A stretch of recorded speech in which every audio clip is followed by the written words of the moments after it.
seen and we've been reporting on. You can see the outline of the Gaza Strip clear from space because of its destruction, based on all the wreckage. It's left its imprint on the face of the earth. It can be seen from space. That's insane. More than 80% of Gaza is now a no-go zone. Khan Yunis, I'll get to Khan Yunis shortly, but evacuation notices all over Khan Yunis and all over the north of the Gaza Strip as well. Israel is carrying out 150 airstrikes a day that they're admitting to. So the orange part is areas under displacement orders issued since the 18th of March. The purple is Israeli militarized zones where the Israeli authorities require coordination of humanitarian movements. X's are the checkpoints.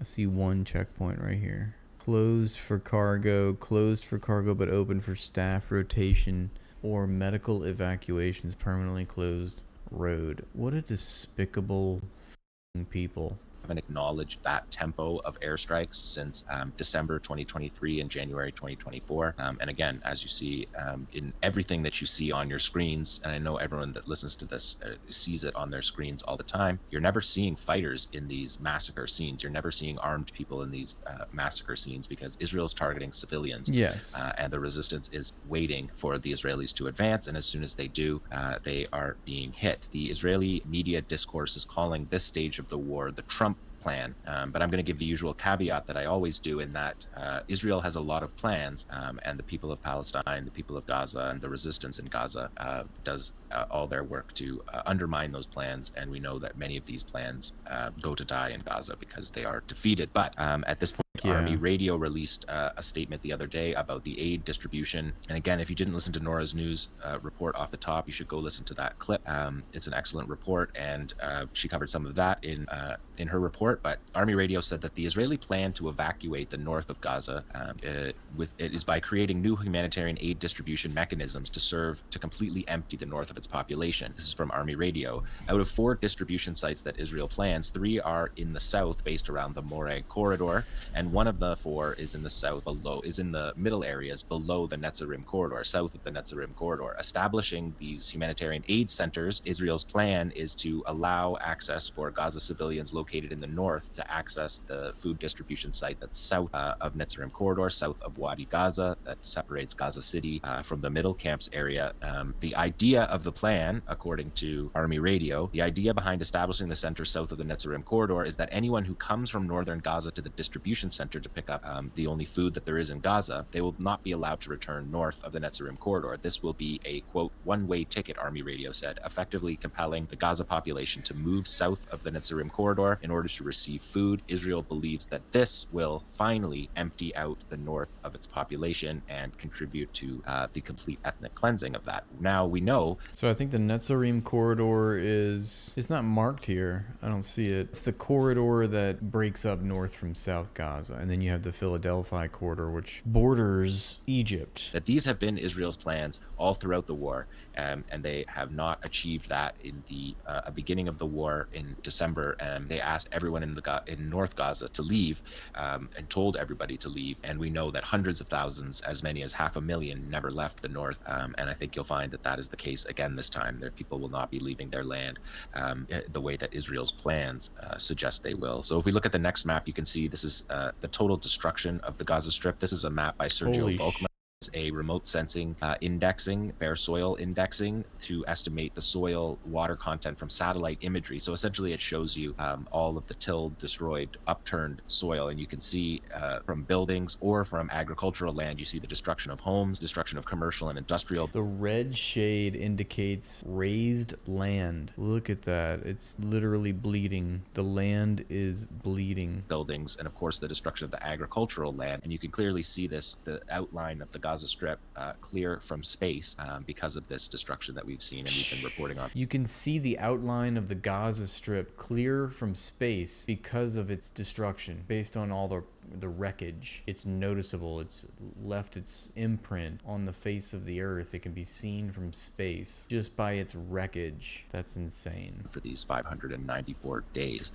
Take a look at the next map in the. Can you imagine being an astronaut and just like hovering around, seeing Gaza being destroyed day in, day out? Start in the south.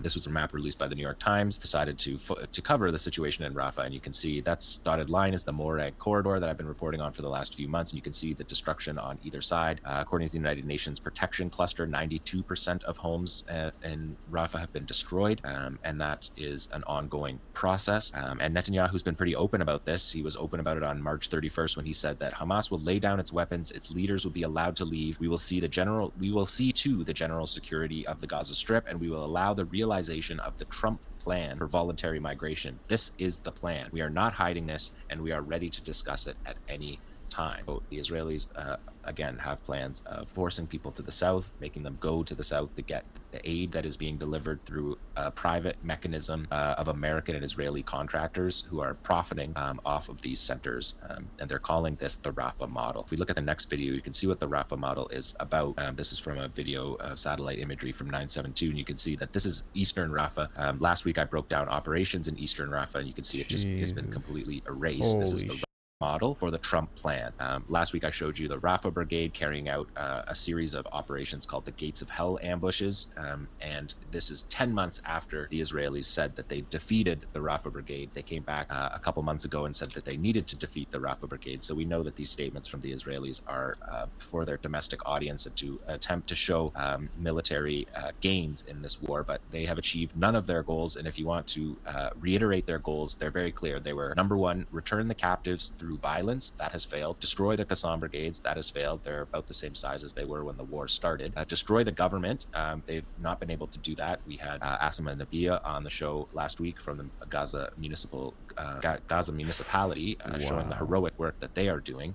And the number four is that Gaza is no longer a threat, and we know that that is not the case. You have an entire generation of people growing up in Gaza knowing that resistance is their only option. Resistance in all different ways, like we talked about on this show all up till now. Resistance of the school kids going back to school, resistance of the doctors rebuilding the hospitals, resistance of the municipality workers who are fixing the water, constantly fixing, rebuilding as the genocide is going on, and that is the resistance across society. We look at this next slide. Number 4 is the evacuation notice of Khan Yunis. So this is a significant evacuation notice pushing people out of Khan Yunis, a significant city and the refugee camp, as well as the 3 or 4 suburb areas outside, farming villages that are out to the east of Khan Yunis. And the Israeli military said that the IDF will launch an unprecedented attack to destroy the capabilities of the resistance in this area. We'll remember that the Israeli military was driven out of Khan Yunis in March of 2024 by a series of spectacular resistance operations that were called the Night of Power ambush that people can go back and look at. But just this massive evacuation of Khan Yunis. And I just wanted to show you this one more. The next one, the attacks on the hospitals here. They can't even keep this up to date. This is the World Health Organization's official tally. It was published last week, but just in the week that since it was published, and it only covers up to the 7th of May. What you're looking at your screen, if you're listening, we have 686 attacks on healthcare. 910 people have been killed in those attacks. 1,380 people injured. 122 health facilities have been attacked, and 33 hospitals, and 180 ambulances affected by the 686 attacks. Since this was published, Nasser has been attacked. The Nasser Hospital in Khan Yunis, the European Gaza Hospital in Khan Yunis has been taken offline. In the north, the Indonesian Hospital and Al Auda Hospital have been attacked. Indonesian Hospital is out of service now in the last 36 hours, as is Kamal Adwan for the 4th or 5th time during this war that Kamal Adwan has been out of service. But again, they rebuild it. And this is the Israeli military. They had a change of command of their most highly trained special forces, their Flotilla 13. These are their best trained troops. They like to say they're equivalent to the United States Navy SEAL teams. In the second sentence of the accomplishments of the outgoing commander at this handover ceremony, the second sentence said, during the fighting, Flotilla 13 operated in 8 hospitals in the Gaza Strip, such as Shifa, Rantizi, Kamal Adwan, the Indonesian, Nasser, and Al Amal. So this is the Israeli military special forces bragging in their accomplishments of sacking these hospitals that have been multiple times rebuilt by the Palestinians. So I just wanted to bring that up bring that to your attention. We will move now to the north. In this next map, you'll see the Shijaya neighborhood. This is where we're going to be focusing on. This is a map from 2012, but I want you to see in the bottom, well, you can see in the center Gaza City and the old city, and then you see Shijaya is to the east of that. If you look along the pink buffer zone, which was the buffer zone going back a decade and a half. I know Shijaya from past massacres, for lack of a better word, famous massacres, and Jabalia as well. I mean, these were all, obviously these places still existed 10 years ago and 15 years ago and 20 years ago as Israel was launching previous operations and committing its massacres. So it's just, you're seeing the new chapter of the same story, You'll see Al-Muntar Hill, and that is the hill that overlooks Gaza City. It's a key strategic location going back thousands of years of warfare at Gaza Strip, and you can see it on the map there, and that's what we are going to be. Al-Muntar Hill is what he said, right? And y'all see that? Y'all can't see it because it's in the bottom part of the screen. He's talking about this place right here. Apparently that's a strategic hill to defend Gaza City. Yeah, is to the east of that.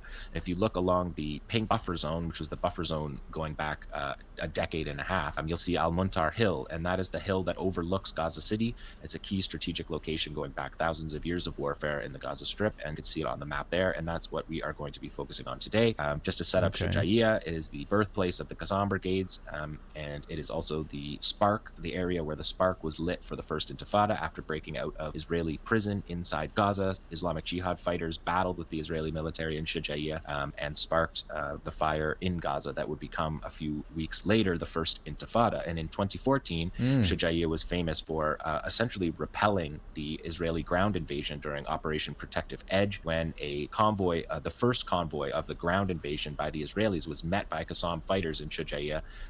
Their most formidable battalion is in Shijaya, and they met them and destroyed the convoy. They led to the death of 16 soldiers, 56 were wounded, and the Israeli military withdrew after 48 hours of pitched battle, tunnel-borne battle. The Israeli military withdrew and shelled Shijaya, creating, up till then, the worst massacre history of the conflict. Of course, this war has put Shijaya, creating, up till then, the worst massacre in the history of the conflict. So that was the massacre I'm talking about. So it was in Protective Edge 2014. They were repelled. As Adil X says, R.I.P. Bozo. The IDF had to retreat. And what did they do? Being the nice cowards that they are, they just shelled the town and created another massacre. And that's how I knew about it. The history of the conflict. Of course, this war has dwarfed all of those previous understandings of massacres. We have daily massacres that are at that rate now.